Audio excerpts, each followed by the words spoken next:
Hello my dear viewers, I am Vishwanath Vishwath reviews. ఇంతకు ముందు ఒక సెలబ్రిటీ ఒక స్టేట్మెంట్ ఇస్తే తెల్లవారి పేపర్లో మాత్రమే వచ్చేది. కొన్నాళ్లు పోయిన తర్వాత అప్పటికప్పుడే టీవీలో స్క్రోలింగ్ లాగా వచ్చేటివి, కొన్ని హెడ్లైన్లో వచ్చేటివి. ఇప్పుడు అలా కాదు. ఒక సెలబ్రిటీ ఏ చిన్న మాట మాట్లాడినా ప్రోగాను ఆపోజిట్ గాను రకరకాలుగా వార్తలు, నిందలు, నీలాపనలాగా విపరీతంగా వైరల్ అయిపోతూ ఉంటాయి. ముఖ్యంగా బోలా శంకర్ లాగా మాట్లాడే కొందరు సెలబ్రిటీల విషయంలో అయితే మరీ ఎక్కువ. అందులోనూ ప్రథమ స్థానంలో ఉండే వ్యక్తి మన బాలకృష్ణ గారనే చెప్పుకోవాలి. ఆయన ఎప్పుడు ఏం మాట్లాడినా వైరల్ అయ్యే విషయంలో ఎప్పుడు వెనకే ఉండడు. ఆయన మాట్లాడే దానిలో బోళాతనం ఉంటుంది, నిష్కపట్యం ఉంటుంది. అదేవిధంగా ఆయనకు సంబంధించి ఫ్యూడల్ ద్వారాని కూడా మనకు కనిపిస్తూ ఉంటుంది.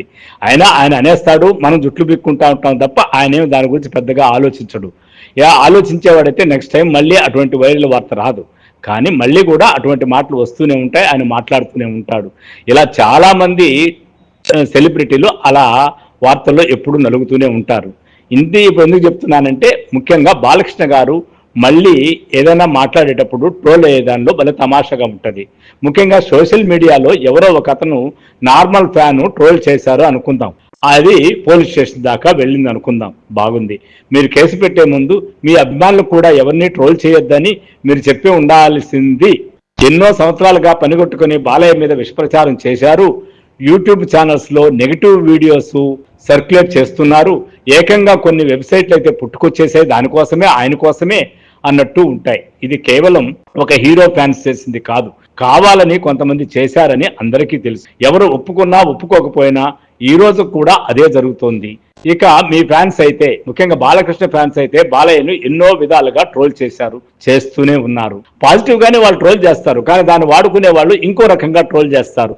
అంటే నువ్వు ఇక్కడ ఒక మాట మాట్లాడితే ఆడ 4 రకాలుగా 40 రకాలుగా వెళ్ళిపోతూ ఉంటుంది. కాబట్టి ఆయన్ని నెగిటివ్ ప్రచారం చేయడంలో ఎప్పుడు ముందుండేదానికి, మంచి చేయాలనుకుంటూ చెడు చేసేవాళ్ళు ఎక్కువ మంది ఉంటారు. 30-40 ఏళ్లుగా బాలయ్యను కులం పేరుతోనో మార్ఫింగ్ ఫోటోలు, నెగిటివ్ కామెంట్స్, వీడియోస్ వగైరా ఎంతో దిగజారి ట్రోల్ చేస్తూ ఉంటారు. ఎవరైనా బాలయ్య పేరు చెప్పినా, ఏ హ్యాండిల్ అయినా బాలయ్య గురించి పాజిటివ్ గా రాస్తే చాలు వాళ్ళకి కులం అంటగట్టారు, వాళ్ళని టార్గెట్ చేశారు. ఎంత చేసినా చిరునవ్వుతో ముందుకు వెళ్ళాడు, కానీ ఏ రోజు వాటికి భయపడలేదు బాలయ్య. మీరు కేసు పెట్టే ముందు మీ అభిమానులకు కూడా ఎవరిని ట్రోల్ చేయొద్దు అని చెప్పి ఉండాల్సింది. చిన్న హ్యాండిల్ నుంచి పెద్ద హ్యాండిల్ వరకు సీనియర్ ఎన్టీఆర్ని ఎంత ట్రోల్ చేశారో అందరికీ తెలుసు. ఆయన చనిపోయి ఎన్నో సంవత్సరాలు అయింది, అయినా కానీ లేని వ్యక్తి మీద తినడం గురించి, ఆయన అలవాట్ల గురించి ట్రోల్ చేశారు. నిజానికి లేని వ్యక్తిని ట్రోల్ చేయాల్సిన అవసరం ఏంటి అని ప్రతి ఒక్కరూ ఆలోచించాలి. కానీ వాళ్ళు ట్రోల్ చేశారు, మేము కూడా సపోర్ట్ చేస్తామన్నట్టుగా ఉంటుంది వ్యవహారము. సో ఫ్రెండ్స్, బాలయ్య కావచ్చు, పాత రోజుల్లో ఎన్టీ రామారావు కావచ్చు, ఇప్పట్లో చిరంజీవి కావచ్చు, పవన్ కళ్యాణ్ గారు కావచ్చు, అట్లాగా సినిమాటిక్ గా ఉండేటువంటి ట్రెండ్ సెట్టర్స్ అందరూ కూడా వారు మాట్లాడిన దాన్ని ఎలివేట్ చేయడంలో వారికంటూ వెబ్సైట్లు ఉంటాయి. అదే విధంగా పక్కన సోషల్ మీడియాలో కూడా ఉంటాయి.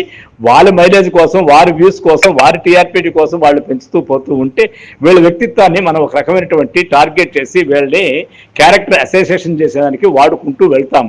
నిజానికి వారు సున్నిత హృదయాలుగా ఉండే అవకాశమే ఎక్కువ ఉంటుంది.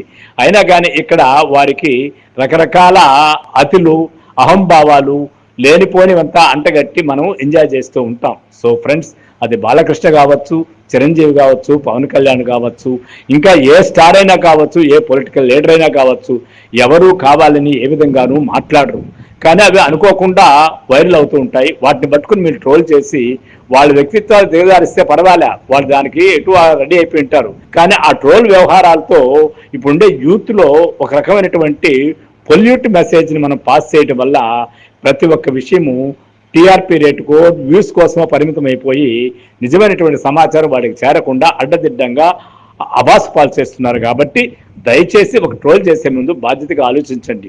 ట్రోల్ అంటే గాలి కబుర్లు అనుకొని చిందరవందర చేయకండి. సో ఫ్రెండ్స్, నా కథనం కానీ మీకు నచ్చినట్లయితే ట్రోల్ అయినా ఒక బాధ్యత అని గుర్తించి ట్రోల్స్ విషయంలో కూడా చాలా జాగ్రత్తగా ఉండాలని కోరుకుంటూ Vishwa review, I am Vishwanath. So thank you.